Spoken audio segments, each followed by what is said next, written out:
আমরা গোটা দুনিয়ার মানুষকে দুই ভাগে ভাগ করতে পারি, একদল আস্তিক আর একদল নাস্তিক।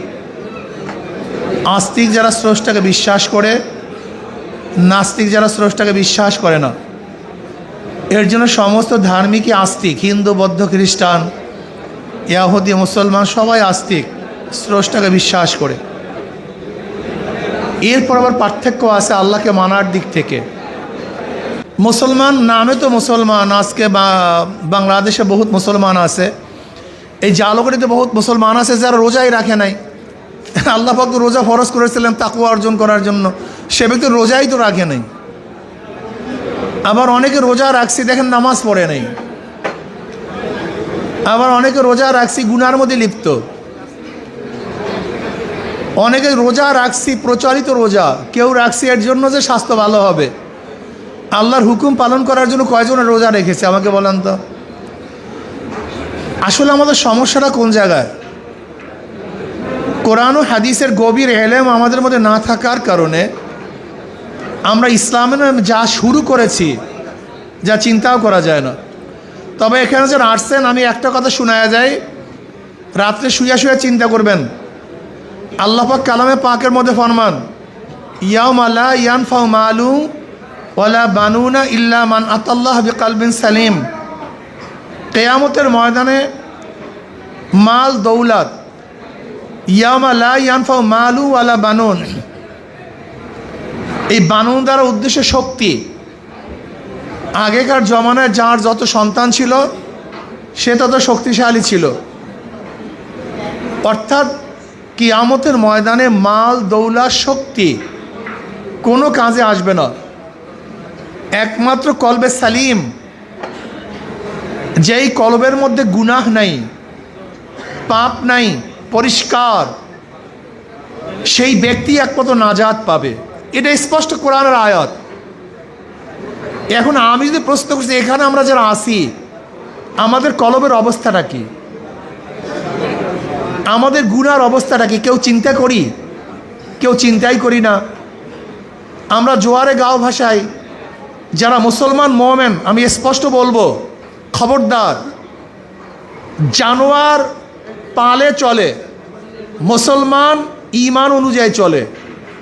যেরকম একটা জানোয়ার সামনে জানোয়ারের পদঙ্ক অনুসরণ করে চলে, সামনে এক মহিষ, পিছনে সবাব মহিষ, সামনে এক গরু, পিছনে সব গরু, সামনে এক হাঁস, দেখবেন পিছনে সমস্ত হাঁস, সামনে এক মাছ, পিছনে সমস্ত মাছ।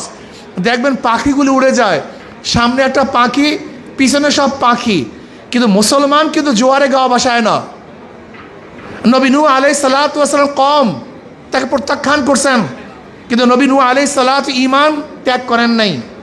নবী ইব্রাহিম আলাইহিস সালাম জাতি তাকে ত্যাগ করেছেন, এমনকি বাবা তার উল্টা ছিলেন, কিন্তু নবী ইব্রাহিম আলাইহিস সালাতু ঈমান ত্যাগ করেন নাই। নবী মূসা আলাইহিস সালাতু কওম ত্যাগ করেছেন, কিন্তু মূসা আলাইহিস সালাম ঈমান ত্যাগ করেন নাই। জনাব মুহাম্মদ রাসূলুল্লাহ সাল্লাল্লাহু আলাইহি ওয়াসাল্লামের বংশ তার সবচেয়ে বেশি বিরোধী ছিল। এমনকি আবু লাহাব নবী আলাইহিস সালাতু আপন চাচা বিরোধী ছিলেন। আবু তালিব ঈমান আনেন নাই, কুরাইশরা সবচেয়ে বেশি বিরোধিতা করছে, কিন্তু নবী আলাইহিস সালাতু ওয়াসাল্লাম ঈমান ত্যাগ করেন নাই। নবী আলাইহিস সালাতু ওয়াসাল্লাম মক্কা থেকে হিজরত করেছেন, ঈমান ত্যাগ করে নাই। শিয়াবে আবু তালেবের মধ্যে অবরুদ্ধ অবস্থায় ছিলেন, ঈমান ত্যাগ করেন নাই। দান্দা শহীদ করেছেন, ঈমান ত্যাগ করেন নাই। অথচ আমরা এখানে যারা আসি, বা আমার নিজের কথাই বলি, দুনিয়ার সামান্য স্বার্থের কারণে, সামান্য সুবিধার কারণে, সামান্য ক্ষমতার কারণে, সামান্য অর্থের কারণে আমরা প্রত্যেক ঈমানকে এবং ইসলামকে বিক্রি করে দেই। এই ঈমান ইসলাম দ্বারা কিয়ামতের ময়দানে নাজাত পাবেন। শোনেন, যারা রোজা রেখেছেন, জানি না সবাই রোজা রাখছেন কিনা, রোজা তো দেখা যায় না। এর জন্য হাদিসে কুরসির মধ্যে আসছে, as-sawmu li wa ana azzibi uzzabihi, রোজা একমাত্র আমার জন্য, কারণ আমি রোজাদার, দুনিয়ার কেউ জানে না, একমাত্র আল্লাহ জানেন। আমি পানি পান করছি কি করি নাই দুনিয়ার কেউ জানে না, একমাত্র আল্লাহ জানেন। যারা রোজাদার আমি তাদেরকে বলবো, আল্লাহ পাক রোজা ফরজ করেছেন তাকওয়া অর্জন করার জন্য। তাকওয়া কি জিনিস? আত-তাজান্নুব আন কুল্লি মা ইউসামু মিন ফাইলিন আও তারকিন হাত্তা সাগাইর আন দাকামেন ওয়া হুয়াল মুতাআররু বিসমিত তাকওয়া। প্রিয় ভাইয়েরা আমার, আমি মুসলমান বন্ধুদেরকে বলবো, আমার মুমিনেরা, আমার মুসলমানেরা, যারা আল্লাহকে বিশ্বাস করেন, কিয়ামতকে বিশ্বাস করেন, যারা বিশ্বাস করেন না তাদের কাছে আমার কোনো নসিহাত নাই, কোনো ওসিহাত নাই, কোনো বয়ান নাই। আমি কোরআনের একটা আয়াত আপনাকে শোনাতে চাই। আল্লাহ পাক কালামে পাকের মধ্যে ফরমান, ওয়া ইন মিনকুম ইল্লা ওয়ারিদুহা কানা আলা রাব্বিকা হাতমান মাকদিয়্যা সুম্মা নুনাজ্জিল লাযিনা তাকাও ওয়া নাযারু যালিমিনা ফিহা জিসিয়্যা। আপনাকে অবশ্যই মনে রাখতে হবে, যেরকম ধরে নেন জালকাঠি এই পাশে, নদীর ওপাশে, বলেন কোন জায়গা ভাই, এই পাশে ওই পাশে, ঠিক মনে করেন কিয়ামতের ময়দান এই পাশে, ওই পাশে জান্নাত, মাঝখানে পুলসিরাত। হুবহু ওই উদাহরণটা নেন, এই পাশে জালকাঠি, ওই পাশে মাঝখানে পুলসিরাত, এই পাশে কিয়ামতের ময়দান, ওই পাশে জান্নাত। আল্লাহ পাক কালামে পাকের মধ্যে ফরমান, ওয়া ইন মিনকুম ইল্লা ওয়ারিদুহা কানা আলা রাব্বিকা হাতমান মাকদিয়্যা সুম্মা নুনাজ্জিল লাযিনা তাকাও ওয়া নাযারু যালিমিনা ফিহা জিসিয়্যা। ভালো মতো কান লাগিয়ে শোনেন আমার বাবারা, আমার বন্ধুরা, যারা কিয়ামতকে বিশ্বাস করেন। আল্লাহ পাক কালামে পাকের মধ্যে ফরমান, অবশ্যই নবী বলেন, রসুল বলেন, সাহাবী বলেন, গাউস বলেন, কুতুব বলেন, পীর বলেন, মুরিদ বলেন, ধনী বলেন, গরিব বলেন, প্রেসিডেন্ট বলেন আর পূর্জা বলেন, প্রত্যেককেই পুলসিরাত পাড়ি দিতে হবে। এটা আল্লাহ পাকের অবধারিত নিয়ম। ওই পুলসিরাত 30,000 বছর রাস্তা, চুলের চেয়েও চেকন, তলোয়ারের চেয়েও ধার, নিচে জাহান্নামের আগুন, আমাবস্যার চেয়ে অন্ধকার। ওখানে ক্ষমতার মাধ্যমে পুলসিরাত পাড়ি দেওয়া যাবে না, শক্তির মাধ্যমে পুলসিরাত পাড়ি দেওয়া যাবে না, জ্ঞানের মাধ্যমে পুলসিরাত পাড়ি দেওয়া যাবে না। কারা পুলসিরাত পাড়ি দেবে? আল্লাহ পাক স্পষ্ট বলেন, যাদের মধ্যে তাকওয়া আছে। কি আছে ভাই? জোরে বলেন। যারা তাকওয়াবান তারা পুলসিরাত পাড়ি দিবে, আর যারা তাকওয়াবান না, ওয়া নাযারু যালিমিনা ফিহা জিসিয়্যা, যাদের মধ্যে তাকওয়া নাই তারা কায়িত হয়ে উদ্ভূত হয়ে ওই জাহান্নামের মধ্যে পড়ে যাবে। কাজী ভাইও, জোয়ারে গাও ভাসায়েন না। একজন মুমিন জোয়ারে গাও ভাসাতে পারে না।